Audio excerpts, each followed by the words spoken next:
Hello students, I am Aarti and I welcome you all to my channel Aarti Education World. Dear students, इस video में हम आपकी 10th class की सामाजिक विज्ञान विषय की वर्कशीट नंबर 40 करेंगे जिसकी डेट है 6 अक्टूबर 2020।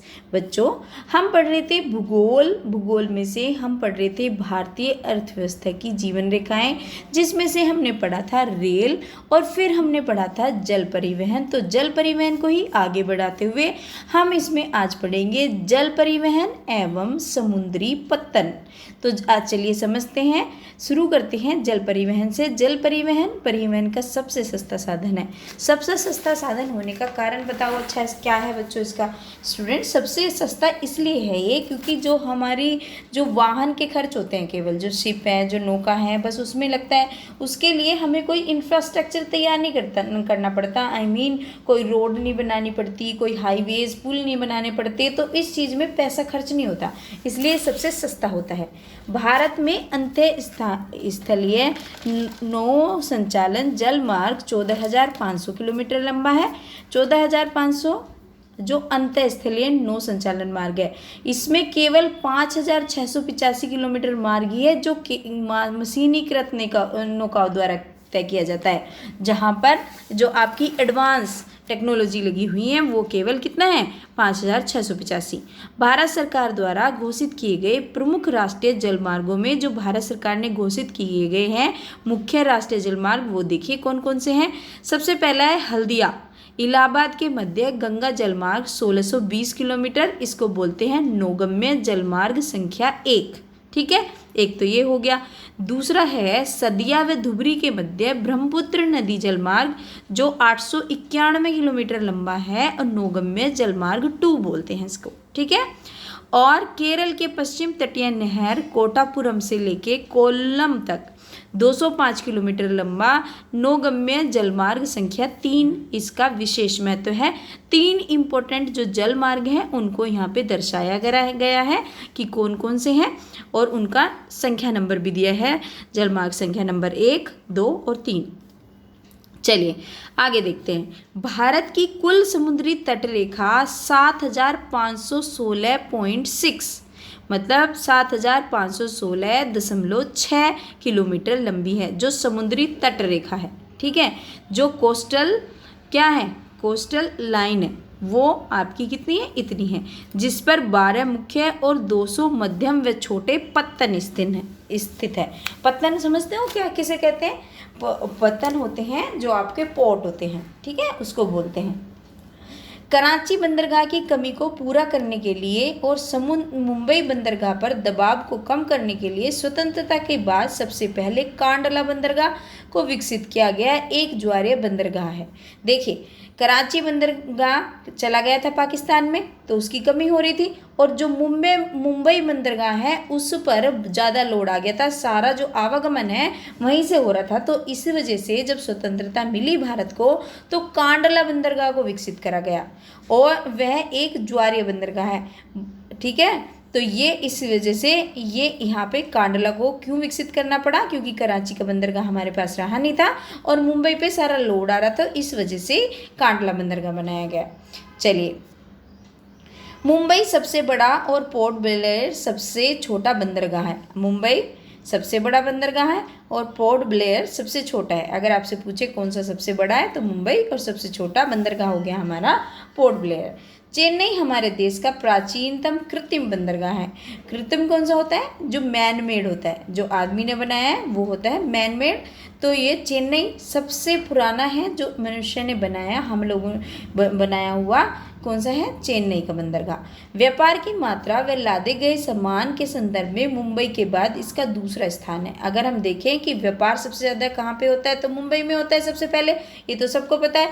लेकिन अगर मुंबई के बाद किसी का दूसरे का नाम आता है तो वो है चेन्नई का बंदरगाह। ठीक है, केंद्रीय आंतरिक जल परिवहन निगम की स्थापना 1667 में कोलकाता में की गई थी। जो केंद्रीय आंतरिक जल परिवहन निगम की स्थापना करी गई थी वो कब करी गई थी? 1967 में। Inland Waterways Authority of India की स्थापना शिपिंग व समुद्री आवागमन के उद्देश्यों को पूरा करने के लिए 1986 में की गई थी और एक बॉडी बनाई गई थी, कौन सी? Inland Waterways Authority of India. मतलब जो इनलैंड वाटर के अंदर की जो अथॉरिटी ऑफ इंडिया, किसको बनाया गया था? ये एक अथॉरिटी का नाम है, वो उसको बनाया गया था 1986 में। 1967 में बनी केंद्रीय आंतरिक जल परिवहन निगम की स्थापना और 1986 में inland Waterways Authority of India की स्थापना हुई। ठीक है, ये आपको याद रखना है। चलिए आगे देखते हैं।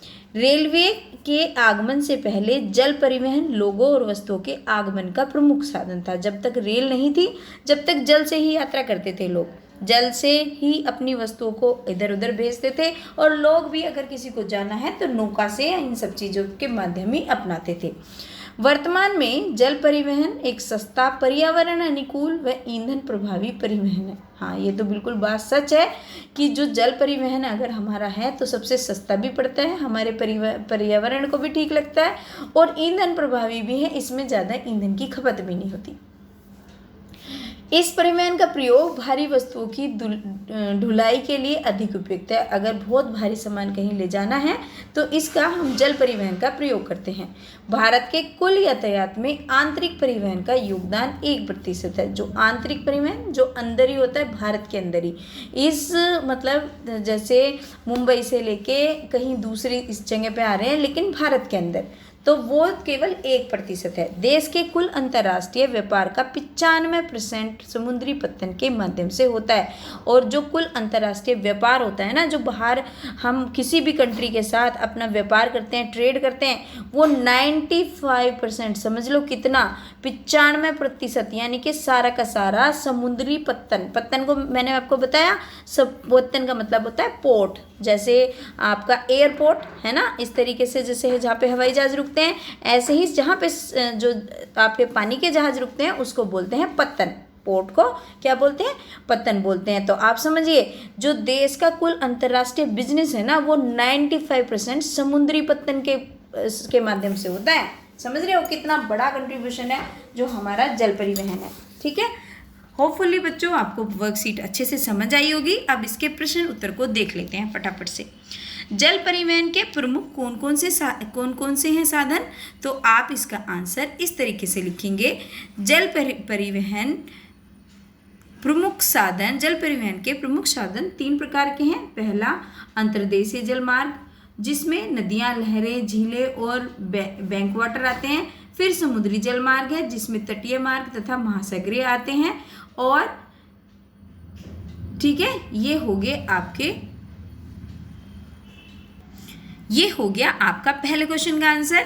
आप देखते हैं दूसरा प्रश्न क्या पूछा है। जल परिवहन और अन्य परिवहन की तुलना में सस्ता होता है, क्यों? जल परिवहन क्यों सस्ता होता है? तो अभी तो हमने डिस्कस करा, जल परिवहन किसी भी देश के लिए सबसे सस्ता यातायात साधन है, क्योंकि इसके लिए परिवहन मार्गों का निर्माण नहीं करना पड़ता और केवल परिवहन के साधनों से ही यातायात किया जाता है। तो आपके दूसरे प्रश्न का उत्तर ये हो जाएगा।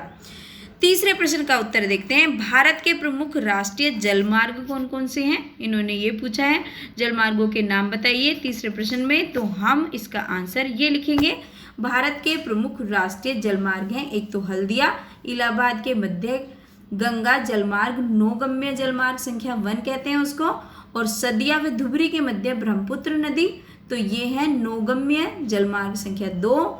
और इसको आप इस तरीके से यहाँ पे पूर्ण विराम लगा लीजिए। केरल में पश्चिमी तटीय नहर कोट्टपुरम से कोल्लम तक में नौगम्य जलमार्ग क्या है? संख्या 3। तो ये आपके 3 प्रमुख राष्ट्रीय जलमार्गों के बारे में आपकी वर्कशीट में बताया है, तो वही हम इसका आंसर लिख देंगे। चलिए नेक्स्ट क्वेश्चन हमसे पूछ रहा है, अंतर्राष्ट्रीय व्यापार में बंदरगाह की भूमिका का वर्णन करिए। बताइए अंतर्राष्ट्रीय जो व्यापार है उसमें बंदरगाह की भूमिका क्या है? तो आप इसका आंसर लिखेंगे, व्यापार में जल परिवहन एक सस्ता, पर्यावरण अनुकूल व ईंधन प्रभावी परिवहन है ना, क्योंकि ये सस्ता भी है, पर्यावरण अनुकूल है और ईंधन प्रभावी भी है। इस परिवहन का प्रयोग भारी वस्तुओं की ढुलाई के लिए अधिक उपयुक्त होता है। भारत के कुल यातायात में आंतरिक परिवहन का योगदान 1% है, जबकि देश का कुल अंतर्राष्ट्रीय व्यापार का 95% समुद्री पत्तन के माध्यम से होता है। तो ये आपके चौथे क्वेश्चन का आंसर हो जाएगा बच्चों। तो ये थी आज की आपकी एसएसटी की वर्कशीट नंबर 40। होपफुली आपको वीडियो से काफ़ी हेल्प मिली होगी। स्टूडेंट्स, अगर आप चाहते हैं आपके लिए ऐसी वीडियो मैं और बनाती रहूं तो प्लीज़ वीडियो को लाइक करें। अगर आप नए आए हैं चैनल पर तो सब्सक्राइब ज़रूर कर लें विद नोटिफिकेशन बेल। और बच्चों, अपने सारे दोस्तों को भी ज़रूर शेयर करा करो सो दैट उनको भी वीडियो से लाभ मिल सके। Thank you students.